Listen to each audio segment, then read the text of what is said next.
I'm going to make myself sound bad here, but 7 years working through college, riding pack horses up in the Sierras, and no one told me I could have been fishing for a living, but so I was riding these pack horses, and a lot of it was cresting over, that zone. And it's pretty interesting that, as soon as you hit that divide, you look east and it's nothing but shale rock and desert conditions, sagebrush, and to the west is nothing but granite and huge trees, so it's really kind of like cool to hit that line. And I mean, it's just so distinct, That was Brian Fischer describing the uniqueness of the Sierra Nevada, taking you to the east and west side of the Sierras today on the Wet Fly Swing Fly Fishing Show.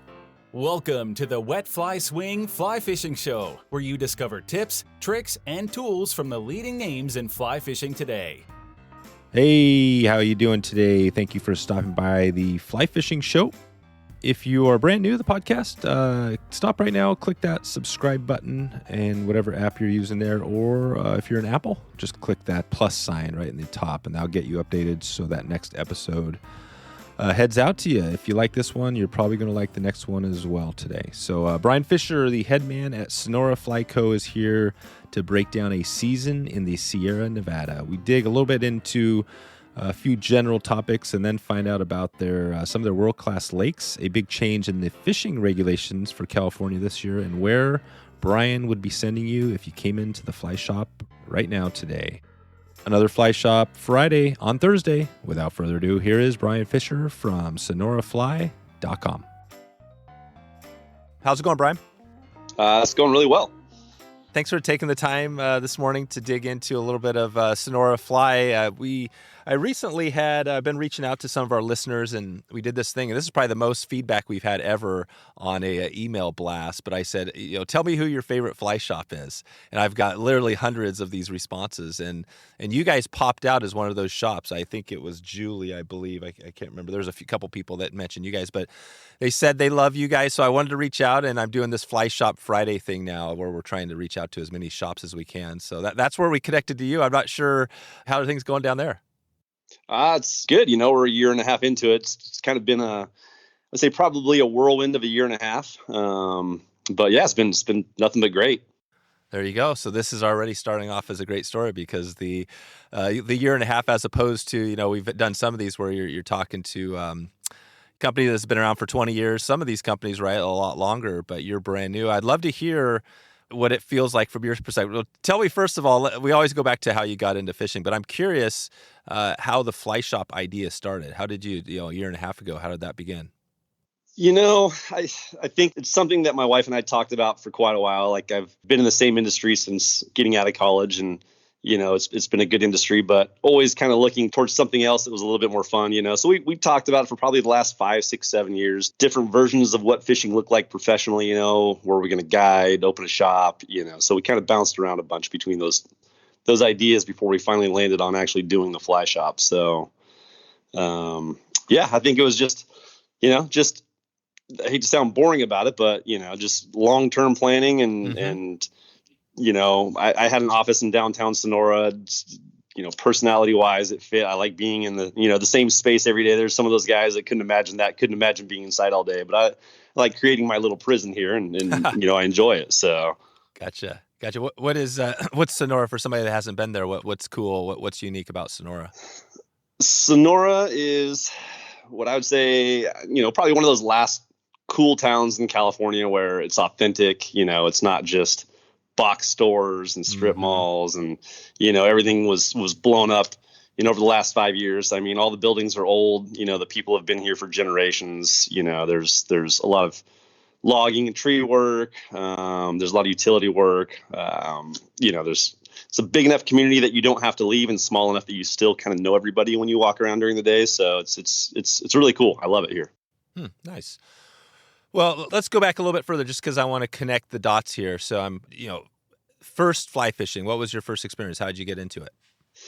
Probably the worst thing you could do as a beginning fly fisherman, but it was a trip in the spring on the Lower Sac. And once you do that one time, I was in my early 20s, my dad and I, amazing guy that's still up there, Justin Thompson. He's still up there fishing every day, but it's just one of those days, tons of fish, big fish, just no idea what to expect, deep indicator rigs. And once you have a day like that, you're pretty much pretty much into it. So there you go. So you had a good, and Justin Thompson? Yeah, Justin Thompson. I think JT Fishing up in Reading, but he's longtime resident up there, and one of the big mix of great guides that work that area up there. So okay, nice. And so now that you're a year and a half, what's it feel like now? Do you feel like you're still kind of a whirlwind, or are you getting comfortable there? I think we're starting to get comfortable. It's a year and a half of data entry and meeting everybody and kind of getting the pulse on everybody and figuring out the shop. But I think we're finally starting to get to the point where we can enjoy it instead of playing catch up. I still don't know. We learned a ton this first year and a half, but it's hard to say that that's going to be the norm for the next 20 years. Right. It doesn't sound like from everyone I've talked to that this last year and a half has been indicative of what fly fishing in the industry is. So, right. But if this is what it is and this is what it stays, man, I'm happy because people are pretty excited about it. That's right. Yeah, as we come out of it's like the real estate thing where they say that if you get into your real estate agent during the boom of the market, which actually we're in a boom now, you get in it now, that's fine, but wait until you're down at the bottom again to see how many people last, right? When it's tough. So I guess fly fishing might get a little tougher. What do you think it's going to turn out to be? I don't know. I've learned that everything that I've expected to this point has been wrong. So I'm trying to slowly bend in having those opinions and try to do that forecasting and just kind of, ride it in the moment for the time being. So I think people stick with it. Why wouldn't they? Once they catch a fish, if you can get them to catch a fish faster and you can get them into fish their first 1, 2, 3 times out, and give them some building blocks, like why wouldn't they keep doing it? It's the best, Yeah, it's interesting because that's kind of it's this cycle, right? Of people, you have a beginner that comes in and they want to catch fish, and then you eventually catch lots of fish, and then you feel like, well, it's maybe not about the fishing as much as it is being on the trips and the travel and the places. And I mean, for you, what gets you excited when you think about fishing? Do you have a species or a place or something that gets you going? I've tried to settle in on what that is for me, and it's hard. I like personality wise, I say it's the jack of all trades type. I love this area because I love the variety. I love that you can go down and chase stripers. You can do some great Stillwater fishing. You can go, catch all the bass you want, trophy bass, and hunt big browns. And there's 365 days a year, and I'd say that's one of their big thing that I love about this area is that literally 365 days a year, there's some really, really, really good fishing to be had somewhere, but at the same time, you end up second guessing every decision that you make, so one day you may be fishing for bass and you're just thinking, I should have been up here fishing, for trout or vice versa. So, you have to contend with getting to the point where you're okay making the decisions on a daily basis. So. Gotcha. Well, let's take it to the shop. So if I'm walking in there, if somebody's walking in there right now into your shop, take us there. What are we seeing? What are we looking like? The funnest part for us, I'd say so far, I've got my graphic designer working in here full time now, and he's also my good friend in town. So we're pretty heavy on the branding. So you see a lot of Sonora Fly Company stuff. We've taken it personal against the local crustaceans, and so a lot of crawdad-based marketing. But a lot of Sonora Fly stuff. Right now we're transitioning into Christmas, so it's I hate to say it, but it's more of that outerwear, mid-layer stuff, a lot of clothing. But we've got a nice case up front where all of our reels and things like that are up front. Good tying selection in the back of the shop. Pretty big. It's a small front, so most people don't expect much walking in. But we're almost 2,000 square feet, and we've got it packed in here pretty good. The other thing that we added this year was conventional bass tackle. So that's a whole different avenue, but it's been a nice complement to what we're doing. And those two tactics don't seem to butt heads very much. So it's been a nice addition. That's right. Yeah, we were just doing an episode on smallmouth bass over in kind of Wisconsin. And it was interesting because we were talking to, I'm trying to think of the fly shop up there, but they were, he had been there from the beginning of when bass fishing, like 20 years ago was really, people in the fly fishing space were like, what's bass fishing? Come on. We don't want to fish for bass. And now it's become a really popular, right? And do you see it out there as just, you see the popularity increasing? I hope so. The lakes are world class around here. New Melones and Don Pedro. We've got the Delta an hour down the road. The bass fishing is incredible, and I love it. But I don't know, I would love to say that's going to be a big part of things. I'm going to do my best to push that angle because I like it. I enjoy it. And it's fun. You can go out and catch a lot of really big fish doing it. But, you need a boat and you need, all that other stuff is maybe more of a mental block than it is, an actual block. But it's hard to get people unfocused from the trout. And I totally understand. I mean, it's gorgeous places, it's just kind of what everybody thinks of with fly fishing, Yeah. Yeah. I guess we should clarify too on the bass. So which bass species are we talking about here? We have mostly spotted bass and largemouth bass. Lake Tolek has a bunch of smallmouth bass, and they've got some really nice largemouth. New Melones is probably our premier lake, and it's just loaded. We had the world record spot for a while. I think we're probably have 2 or 3 out of the top 10, and there's more in there. And then they've got a lot of largemouth bass, a lot of 5 to 10 pound bass. It's a great swim bait lake. So for fly fishing, it's bait fish patterns and leeches and, There you go. Okay. Well, I think it'd be fun here to dig into maybe a year in kind of a year in review here in a second. But I'm curious because, the Sierra Nevadas, there's 2 big things that come up a lot, right? You hear about the Sierra Nevadas and Yosemite. In fact, we were talking about doing a trip, kind of a road trip here, maybe in a few weeks and just cruising down and, maybe stopping by some national parks. And Yosemite is always on that list. Just take us there a little bit. What's the draw? Is Yosemite, is that area, or is the Sierra Nevadas? Which one's kind of the more popular? Are they kind of equal out there? In terms of fishing, Yosemite is absolutely fantastic. It's gorgeous. The Merced River flows through the valley floor, and then it, kind of dives out into the western front of the Sierras, into the foothills, and ends up in Lake McClure. But, there's some, a lot of slicks, a lot of big flat pools, low flows in the summertime. There's some big browns to be had in there. Down on the west end of the park, it gets more into that pocket water, boulder strewn pocket water. And, you can go in there, and European nymphing is just fantastic. But I'd say overall, there's probably some better systems. And then, people just assume that there's going to be big crowds. For the last couple of years, they've had a reservation system. So I think that people tend to, view Yosemite itself as more of a, hey, let's go there, check it out. And then, outside of the park, like the Tuolumne River, the Stanislaus River, some of our high Sierra lakes, like they're probably better fisheries overall. And so that usually draws the people. Or the anglers, I should say. So. Gotcha. Yeah. It's what it is. It's a national park and a cool place, but it might not be you might not spend your whole time fishing there. Yeah. And there's, definitely opportunities. The guys have pulled some really, really big browns out of there, go there in the late fall and, but I would say that's more of a specialty thing. That's not something that, people are doing on a daily basis. And then, obviously just with the number of people and the fact that they're all consolidated into this tight valley floor, they're all along the river, so it's, so yeah, there's definitely opportunities, but out of the park and right, surrounding the park and the rest of the Sierras, I think is where most of the action for the fly fishermen or for the anglers is where it's at. Okay. Well, let's take it to let's say it's mid-December. Like you said, the cool thing about California is you got fishing year round, and which is great. So let's think it's mid-December. I walk in the shop and I'm kind of like, okay, I want to go fishing. What do you tell somebody that's asking you that? Well, this year, and hopefully, everyone's checked the rule books and everything, but this year, California made a pretty significant change to their rules. So back March 1st, there's usually always a general trout season, the last Saturday in April through November 15th. But this year, they changed all the regulations. So now, after general trout season closes on November 15th, you can still fish all of the upper Sierra Nevada rivers.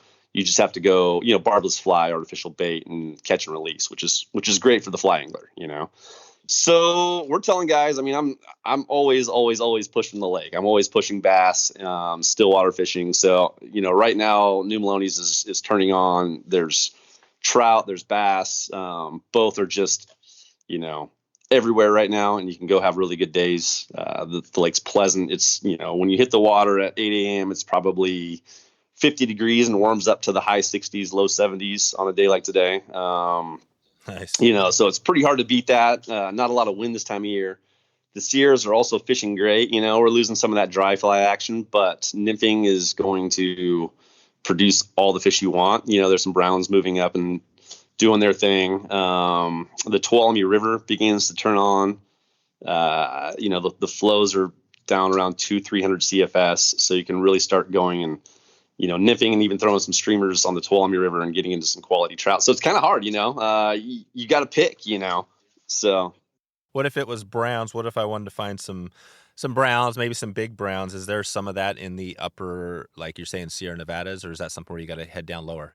Yes, there are. So I would say the middle fork of the Stanislaus and the north fork of the Stanislaus probably have the biggest percentage of those. You're going to be in an elevation of 4,000 to 6,500 feet. The higher up you go, you get above 6,500 feet. That fishing is starting to tail off a little bit. The nights are really cold.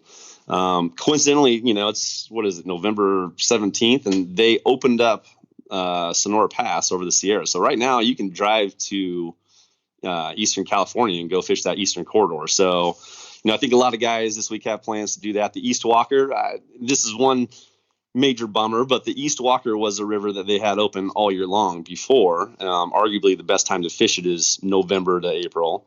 And for some reason with this new regulation change, they closed the East Walker and made that a general trout season river. So, but from what I understand, the Nevada portion is still open. So I think a lot of guys are probably bouncing over the hill this week and getting some time in there on the East Walker before they can't get over the pass anymore. Gotcha. Well, so there's, so you got a ton, it sounds like a ton of rivers. So if we're keep it focused on the browns. So on the browns, can you fish starting? I mean, when's the best time fishing for those browns? I mean, seems like right now, seems like pre-spawn. The nights are starting to get cold. We're finally getting some of that colder weather, in spurts. So, I've heard mixed reports. I've heard that they're done. I've heard that they're just starting. So, unless you're out there every day, it's hard to say. But there's a few lakes along the middle fork of the Stanislaus. Along that system, there's Beardsley Reservoir and Donnell Reservoir, and there's some really, really big, lake browns in those lakes, and they'll start moving up, this time of year. So, overwhelmingly, I'd say most of the guys are catching rainbows. There are browns around for sure. It's not prolific like it is in other states, or like it is, on the eastern side of California, but the rainbows are here. And in the wintertime, out of the big lakes, out of New Melones and out of Don Pedro, the really, really big, wild rainbows will start moving up into those rivers. And, from now until February, that becomes the prime focus for a lot of local anglers. What is the technique, just generally speaking, again, if you're talking about browns a little bit here, for what's the technique you'd be using? Are you kind of, is it streamer, dry flies? What are you doing there? Dry fly limited, in some sections when the flows are low enough, but I've seen some really cool videos from some local guys that just snorkel the rivers. And when they have that footage of those browns just parked under those boulders and you realize where they spend their time, I'd say the differential between some of these Western Sierra rivers they're just so deep, the canyons are so steep, the river's not very far across, maybe it's only 40 feet wide, but you have to run a 12-foot indicator rig to get it down there. So Euro nymphing has been Euro nymphing, I'm sure everywhere, has just changed the game for a lot of people. So again, we go back, that's the thing about it. Yeah, every time we talk Euro nymphing on the show, it definitely gets lots of listens because it's it's super effective, right? I mean, is there a better way to catch fish, do you think? I mean, do you do quite a bit of Euro nymphing? I do. I think it's a blend, and one of the biggest things, I'm no expert, but one of the biggest things I've started doing is just putting my indicator on my sighter and just comboing it up, because these European nymphing rods, and with that European nymphing line, it's such a low profile. There's, even if it's sinking in the water, ripping down a current between your indicator and your rod, like it's not creating that much drag on that indicator, and you can get really effective, 50-foot drifts with that setup. So I think combination, some of the rivers, like the best ones that produce for us in the winter, are going to be producing in the 12, 13, 14 foot deep holes with that really slow moving current working out into a big deep pool, and so in that situation, you just can't really get long enough drift. It's a little too deep. It's a little too slow. So yeah, you got to have the indicator rig with you. But the middle fork and the south fork and the north fork, I mean, those rivers are just So, you get under 200 CFS, 100 CFS, like it's perfect because it may be an 8-foot deep pocket that's 3 feet long or 4 feet long, But I think that's why, like we talk about in the shop all the time, I think that's why it's a little bit harder to pick up browns as opposed to rainbows around here, is just because, that boulder may be so big that you can't, you just can't get to them, Yeah, you just can't get it. You can't get down to they're just hanging. Yeah. So now if we were talking kind of December, take us through the, into the next year, say, December into January, February, March. What's that look like? So the biggest thing for us, I would say, is all of our rivers are divided into uppers and lowers. There's a whole series of really big, reservoirs that run along the western slope of the Sierras. For us, it's McClure, Don Pedro, Melones, and then maybe up to Comanche as you work north.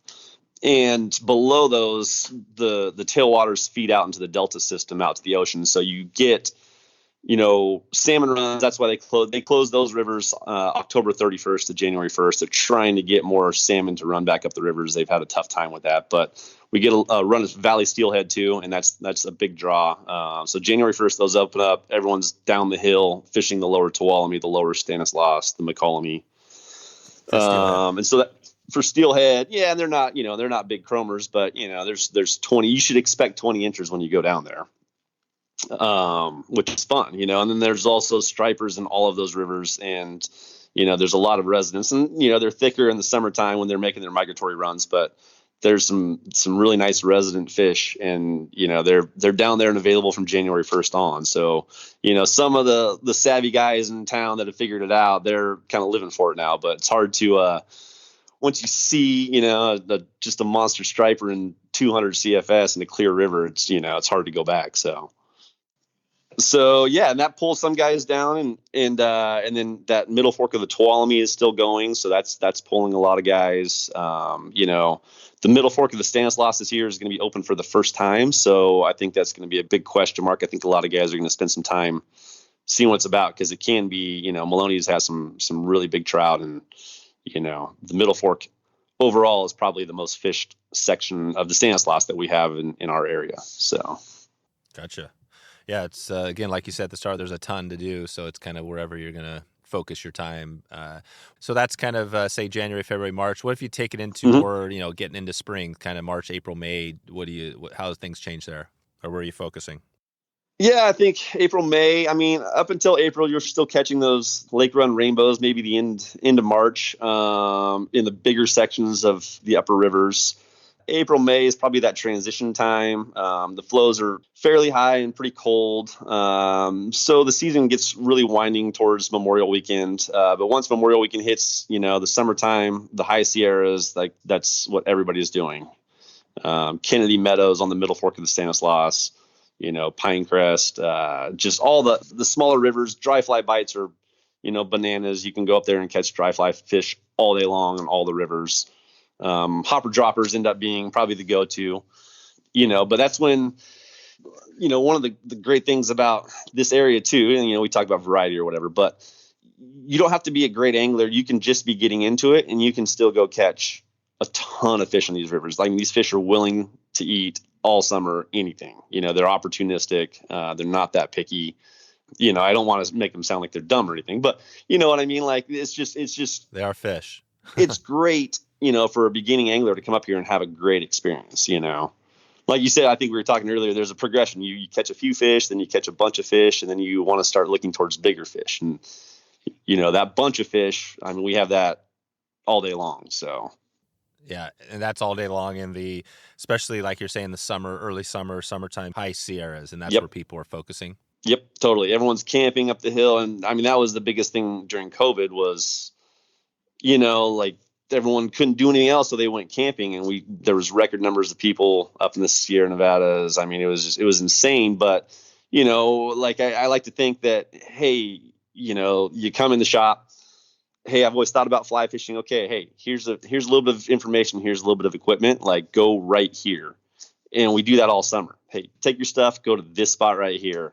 And people come back and they're just like, oh my gosh, I caught 7-8 fish I never would have thought, That's awesome. So if somebody is, listening now and they're heading that way, as far as a resource you could direct them to, I mean, where would you tell? Is there some resource other than, I mean, they could stop by the shop? Where else would you direct them? We're slowly working on that. So, we're working on getting more of that information on the site, printed, that's kind of our main focus right now is funneling that information to people so they can, have one spot to go and get it. But yeah, stop by the shop. I mean, the South Fork of the Stanislaus River is probably, from little town of Strawberry on the Highway 108 down is like the best place you can go as you get into the sport. Okay. Yeah. So there you go. That's the secret spot. Don't worry. It holds a lot of people, and there's a lot of water there. So it's not that big of a deal, but yeah, it's a great, right. if you're getting into it, that's the spot to go. Okay. There you go. So that's good for the beginner. And then if you maybe want to get away from maybe a few of the crowd, but it sounds like that's not even really an issue. Is there, are there any places you go where it feels like it's a little too crowded and you have to kind of get up, or is it easy to get away from people? It's really easy to get away from people. And that's kind of the benefit and, the crux of our problem too. It's never going to be this area is never going to be a heavily guided, show up, Why is that? I think it goes back to the same thing that we don't catch all those, a lot of browns. Just the giants. It's just, it's just access, there's no river put-in, like you said, there's no put-ins, there's no takeout. So floating isn't really an option. Nick, who works in the shop here, said it best, like this place rewards the angler that puts in their time. There's miles and miles and miles of rivers, running into crowds will never, ever be a problem around here. But, oh, wow. It's just not something where you just drive up to the river and jump out and you have, and there's spots, definitely, there are definitely spots, but, there's a lot of water that never sees, an angler around here. And so if you're willing to, hike a mile, and really, I think that threshold's probably a quarter mile. If you're willing to hike a quarter mile, you can always find your own water around here. So, Pinecrest is probably the only place that gets pounded with people, but that's a lake and it's planted fish and that's what it's designed for, And are people not putting in kind of like grabbing a pontoon boat and dumping it over the bank and floating, that sort of thing? No, the upper rivers are too steep for that. The Middle Fork of the Tuolumne is a well-known whitewater rafting. I mean, it's really, really well known for white. There's an 18-mile run down into Don Pedro. That's class 3, 4. That's the whole summer there, but it's all class 4 stuff. The lower rivers, I would say yes. And we try to differentiate that for people, but the lower rivers down in the valley, the tailwaters down there, those things are ideal. It's all class 1, class 2, a one-man pontoon boat is like the absolute perfect boat to run on those rivers.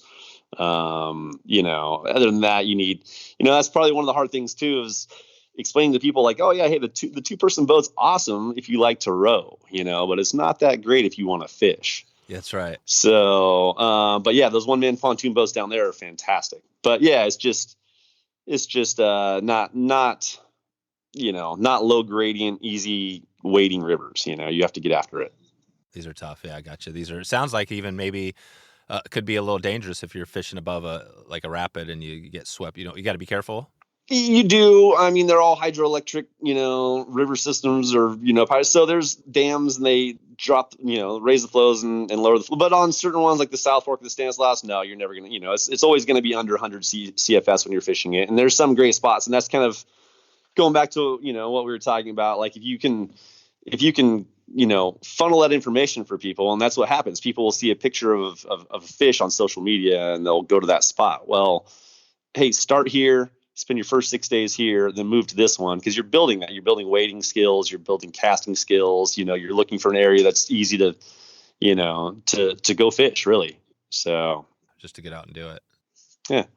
What the Sierra Nevadas obviously is, again, like we said earlier, it's a kind of a popular. When you hear it, it sounds amazing. What is the Sierra? I guess the first thing, what is you got the Nevada, but what is the Sierra? This guy may be a dumb question, but what is the Sierra part of that? I don't know. I don't know. That's I actually grew up in the Sierra National Forest, and so there you go. Yeah.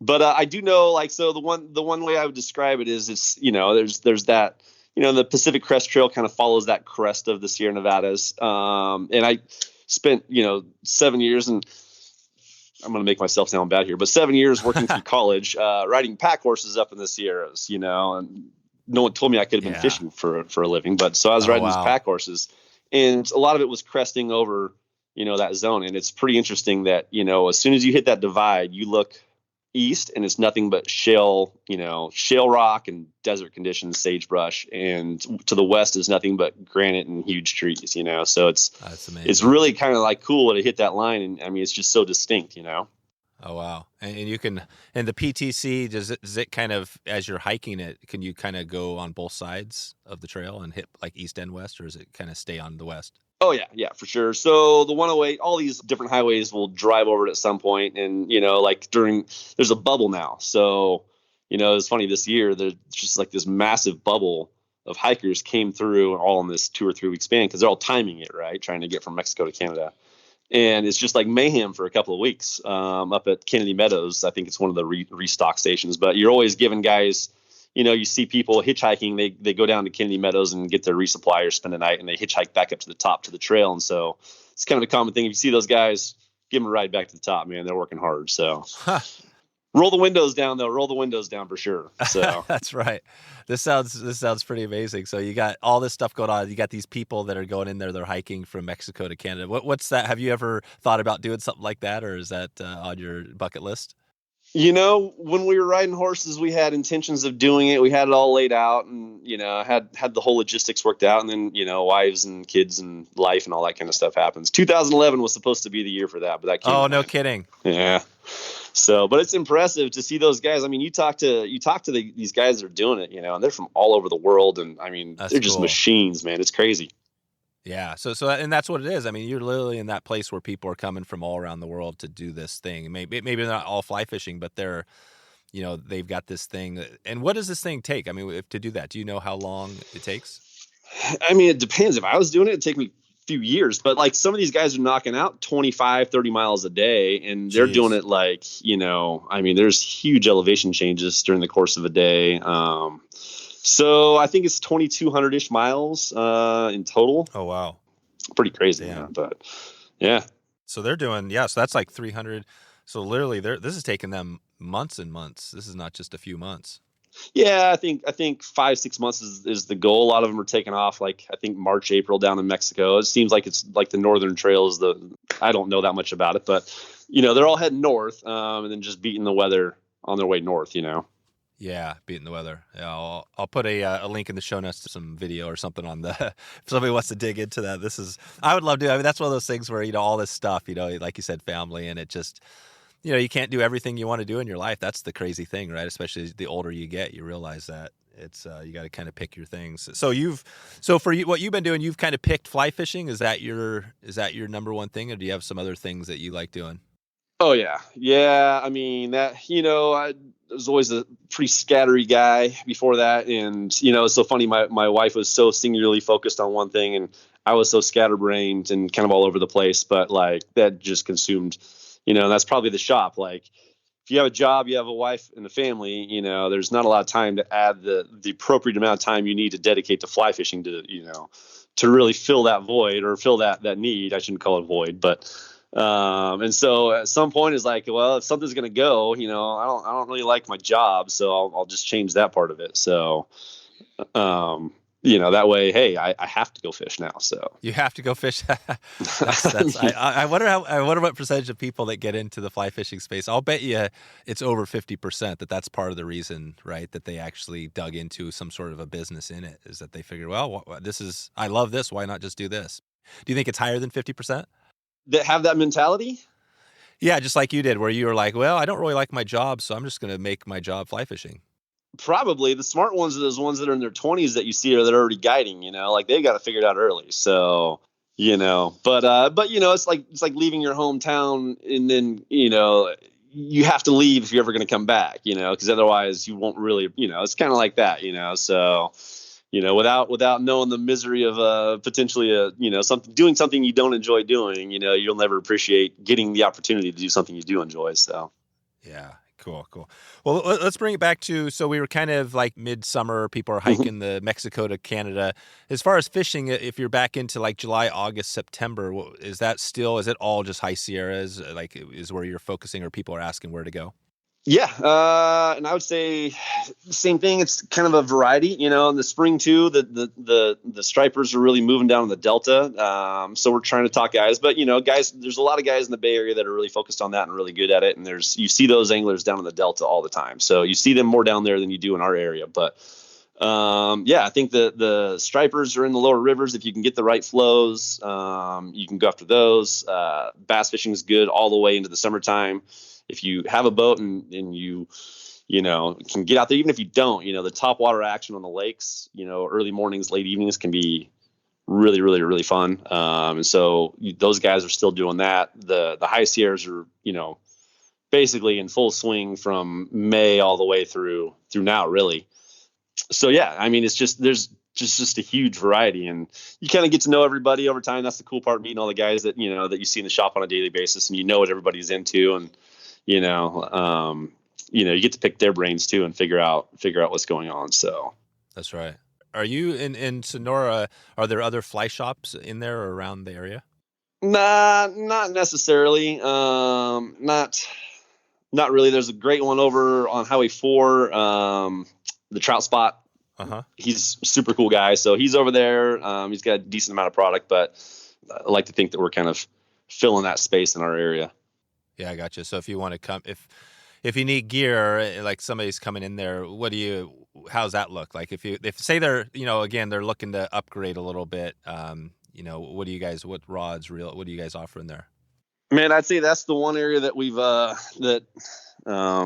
really attacked really hard. I don't know if it was just, hearing the reps, tell us some bad news and get panic bought, but we have a lot of inventory and it's awesome, man. So rods, I mean, we're pushing Scott as much as we can. We're super stoked to have Scott, Orvis, Sage in here. Echo is without question what we sell the most of. I mean, those rods are unbeatable for the price, for the action, for the service. I mean, everything about that company is amazing. So, Galvins are pretty much, they're here in town, and it's the most amazing family on the planet. So, on the mid to high end stuff, I mean, we are loaded, but that's about all we have are Galvin reels in the shop here. And then some of those. That's cool. I didn't realize that. Yeah.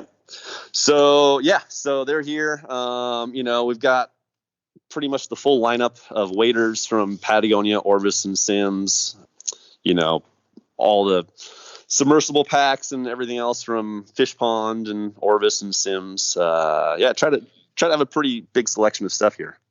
What do you think? You've probably been into a few shops. What do you think when you think of your shop? What separates you? I mean, you're not really, sounds like, competing with anybody, but I mean, the great thing about shops is the local knowledge, right? You come in there, they can, you're going to hook somebody up. But what else do you think separates you guys? I'm not sure if you're selling online or any of that stuff, but as far as trying to make that thing when they come to your place or your website, it's different. Or do you think a lot of the shops are the same? Because obviously a lot of people carry Orvis because they're a great company, and some of the other companies you mentioned. Yeah, so I don't know. We've always just, the web thing, we're trying to develop that.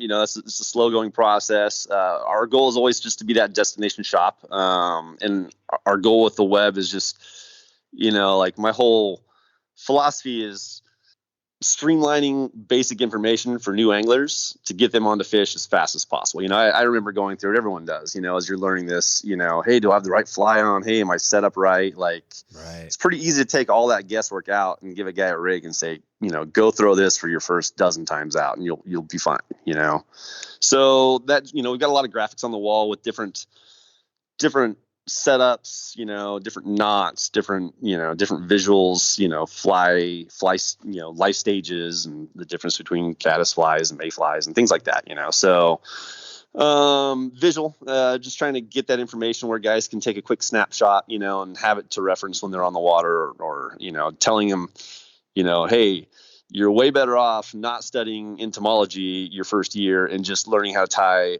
a setup really, really fast, Have you guys thought about doing a podcast or something like that, or some sort of content, or what I mean? Just the power is obviously it sounds like a lot of work to everybody, but I definitely promote it because it's not as hard as you think. And the cool thing is once you get it out there, people come in, they're like, oh, what about this? They can just download your episode and listen to like, oh, here's how to fish the North Fork of the whatever, right? Have you guys thought about digging into some of that stuff? 100%. I mean, that's the focus, when we were growing, it's a question. Hey, do we bring on someone full time that, is a really good local angler? And I've got Nick already, and he's great. But yeah, our second hire was basically, the content guy full time. So, I hate to sound like a wonky dork, man, but my wheelhouse is sitting in front of a spreadsheet, So, that's the part I enjoy, and that's the part I like to spend my time doing. And Zach is great with the creative end of things and understanding what that direction is and that comprehensive plan is. So, I think that's our goal for this year, to do more of that. So yeah, I'm thinking out loud. It'd be cool. Like I said, if I was coming down there in December, I could obviously talk to you, but I could also, if you had a back catalog of 10 episodes of like, oh, here's fishing, in December, and I can dig into some topic where you guys are maybe, out there on the water or just talking about it. And Nick's kind of, or Nick does a summary of that day. He's like, oh, okay, here's what's going on. Just another way to dig into it. But yeah, no, that's cool, man. I definitely it's exciting to hear when people are thinking. I always love seeing new, whether it's a podcast or a channel, out there. That's always cool. You got to have a guy on board to do that too, that doesn't like that.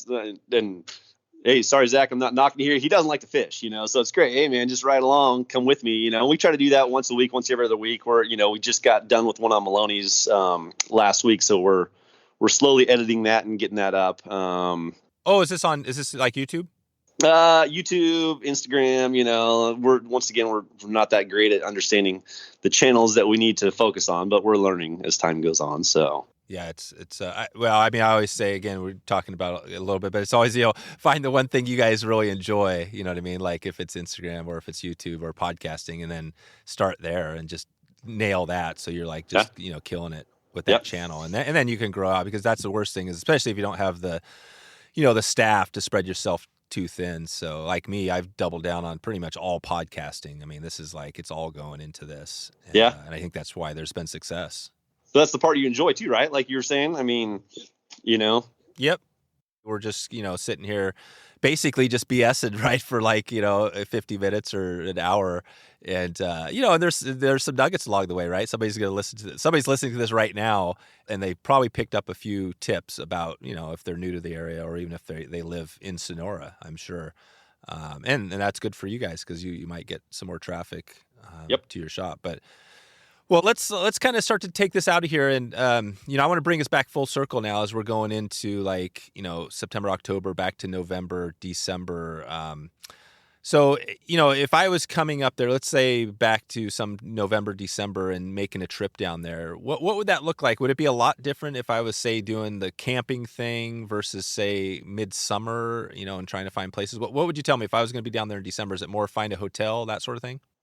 Well, it's either or. So it depends on what you're all about, and that's changed for me over the last 10 years, I would say, for sure. So yeah, I mean, it's the great thing about this town. I'm all about Brian, by the way, like just doing it out of the truck, like camping, having all the gear, and like I super streamlined and efficient, right? Oh yeah. Efficient. Like I'm not, wouldn't have a camper. We'd be like everything in the pickup and then like everything there. So pop out. And if we could have whatever, that's pretty much it. Camping's great, but if we have to do whatever, it's fine. Yep. That's ideal. So there's a few areas. And hey, one thing, you can day trip these areas. If I was in the Bay, and depends on how aggressive you are, but 2.5 hours, you're fishing. So I would day trip that all day long too. So, you can find whatever. So you kind of split the elevations, and we're going to focus on the upper elevations. You go to the lake right now. If you're into the lake thing, the lakes have great campgrounds right now. It's there's turkeys and quail and deer everywhere and all that stuff. And, the grass is perfect. So nice. Colder nights, probably damp mornings where, there's a lot of condensation on stuff. That's the big barrier to camping, in my opinion, this time of year. Mm-hmm. But I've definitely done my overnighters in the back of the truck, camper shell, good to go for a night, but there's some campgrounds or some areas that are still open. And you can still, go camping. You can finally have a campfire again right now with the moisture that we've had. So we're past fire season. That's going to become a normal thing where summertime camping, just, give up the campfire. Right. No campfires. it's not as pleasant, but there's still tons of areas. From Sonora, we basically say it's an hour to the water's edge, no matter which direction you go, like other than the lakes. If you want to go fish the middle Tuolumne, by the time you drive down that dirt road and get down to it, or, it's going to be an hour to the river's edge. So you can go a lot of different directions and hit some really good water. So, that's kind of what I've gravitated to more these days. Grab a hotel room for a night, throw your stuff in the truck and be out the door. But there's all of it, there's most of the campgrounds you go to right now, you're not going to see anyone else. A few of them you are, but whoever you see is going to be really, really cool. More than likely, they're probably going to be fishing too. You don't run into a lot of bait guys. You run into a lot of fly anglers this time of year out on the river for the most part. But yeah, I'd say the middle fork of the Tuolumne or the middle fork of the Stanislaus are probably the two biggest draws right now this time of year, where if you're going to go camp, spend a day or two and get some good river time, that's it. Yeah, and there's, like you said, the middle fork of the Stanislaus. What is it, Stanislaus? Stanislaus. Oh, Stanislaus. Yep. Stanislaus, yeah. Stanislaus. So, yeah, and there's some campgrounds up there. You could just go on a map and find some, like, National Forest campgrounds, that sort of thing. Yeah, totally. I'm trying to think of any off the top of my head. I mean, I think they're starting to close all the ones a little bit higher up, so it'd really be in those lower sections. A lot of guys will camp at Beardsley Reservoir, and then they'll fish down below it. There's a great section of river you can park down to the day use area and hike down below it, and really great pocket water this time of year. So a lot of guys will spend their time down there. That's probably one of the better spots to camp right now. And Beardsley Reservoir, coincidentally, for some reason they planted an enormous amount of brook trout in that lake this year. They're all really nice 14 to 15 inch trout, and they all just took a beeline to the inlet. So, if you have any sort of floating boat, that's a lake you want to be off of early in the morning because it gets windy. Oh, right. But you can go to the inlet right now and look around, and it looks like an aquarium, and you can catch no kidding 100 fish. And but the thing is, like we talk about those browns, we're kind of expecting those browns to start moving in and just start taking down some of those brook trout. So there's some quality rainbows in there too, but that was an experience, for a new angler or someone that wants to just go get some action. I mean, I've never seen anything like it. It's crazy. That's amazing. Yeah. Cool. So that's another killer tip. And let's just take the opposite now, just as we kind of take it out of here on. So you got winters. So if you're looking at summer, July, June, July, August, where would you, if you're coming up there, again, it's upper Sierras, there's plenty of camping up there, that sort of thing. Tons of camping. There's, if you drive up the 108 corridor, there's campgrounds along the way the entire way. So you're going to drive up and you're going to cross over the South Fork of the Stanislaus first as you work your way up about 30 minutes above Sonora. And, you'll look down and see the river, and that's a great fishing section all the time. So that's ideal that you can park there at Strawberry. You can fish up or down from there. There's a bunch of other access points along the way. And if you keep driving up the road another 20 minutes, you'll end up at a place called Clark's Fork, which is, a confluence between a smaller creek and the middle fork of the Stanislaus.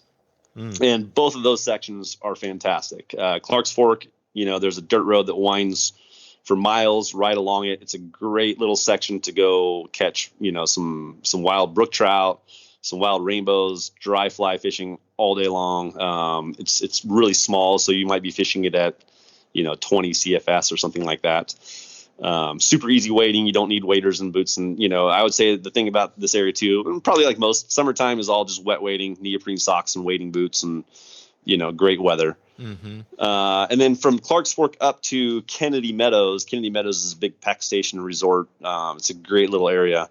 But the river anywhere along that section from Kennedy Meadows down to Clark's Fork, all summer long is going to be just prolific. Once again, you're usually fishing it under 90 to 100 CFS. On a normal year, July 4th is kind of when the runoff, is settling down and it really gets into its zone. But same thing, dry flies, dry droppers. Anytime you put a nymph on, you're gonna do a little bit better, but catch some more quality fish. But there's wild fish in there. There's a lot of planters, but there's a lot of wild fish. There's, a decent amount of browns. So yeah, I think that's a great section. And then probably the last little sleeper thing, and I'll leave it at saying that, figure out which lakes they are, but there are some amazing, amazing golden trout fisheries up here in the Sierras on the 108 corridor. Oh yeah. So that's right. Yeah, I'm glad you mentioned that. That was something when you hear about, the golden trout, that's definitely a unique species. That's so to find more information on that, is there any recommendation books, magazines, or resources, anything you'd note there? Not off the top of my head. I mean, there's a lot of stuff out there. I just tend to think, get as high an elevation as you possibly can and go from there. But there's there's a lot of information out there. Guys have written about it. That's probably search golden trout on Google and probably find a couple of I'm sure valid sites or information. Yep. And there's a small pocket of anglers around here that have figured out, like, man, it's been incredible to see what those guys have done. So, it's out there. It's just, that's one of the ones that, you have to earn that one. So exactly. Yeah. That's great. We can't give away all the secrets here today. So we'll keep it there. What about, so just as we kind of wrap this up here, I always love to throw in a random one and fun one for me. Are you more of a podcast listener or music, say if you're on a road trip or doing something around the house? Oh man, I'd say probably more of a music guy. Usually have to get out of my own head for a minute to be able to figure out to turn something else on to listen to. But yeah, you're probably more of a music guy, But I actually need to just get into the routine of listening to more podcasts, because that's just information you get to soak up, Yeah, no, totally. Yeah, well, you can take a look at some. There's definitely plenty of great podcasts out there for sure. On the music thing, give us a band or music or somebody what you enjoy listening to. If I was gonna listen to one artist all day long, it'd be Van Morrison. I would have to say. So keep it simple, hard to go wrong there. There you go. All right, perfect. I'll throw a Van Morrison in the show notes. So we'll get a little what do you? I'm trying to think now album wise, because he was like obviously back in the day, But what's his? What would you say? Is there a bunch of albums that are great with him, or is there just a couple? Yeah, and like these days, how it goes. Listen to music these days. You just put on artist and just hit play, and it just goes forever. You know what I mean? So yeah, no. I'll add that to our we got a little Spotify podcast guest channel. I'll add a little Van Morrison in there, and then and we can check that out on Spotify. Having fun with it. So cool, Brian. Well, give us just a heads up in the next kind of year or what you have going. I mean, obviously you're a year and a half into the shop. What do you think this next 6 months to a year is going to look like? Anything you want to highlight?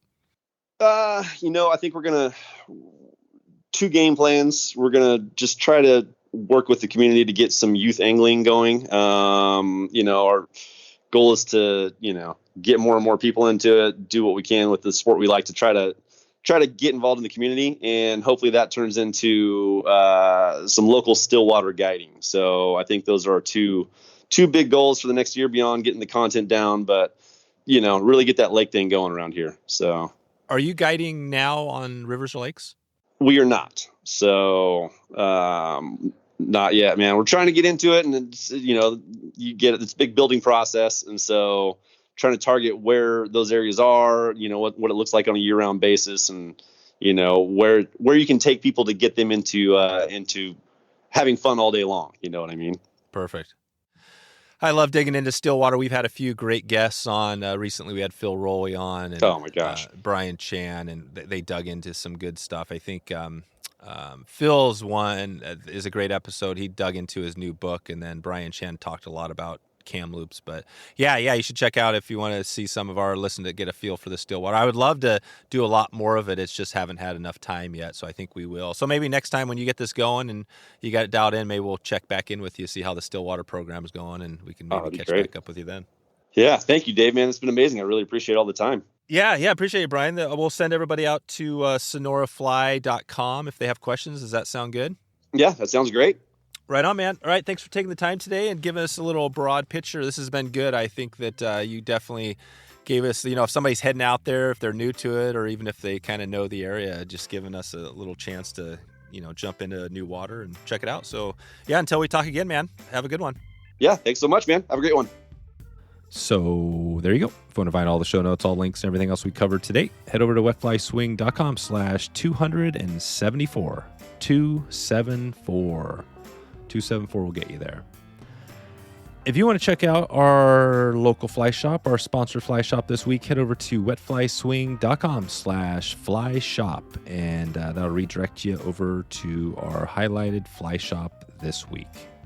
We are headed to the Northeast next week on the podcast, so if you want to get updated when that episode comes live, just head over to wetflyswing.com/subscribe.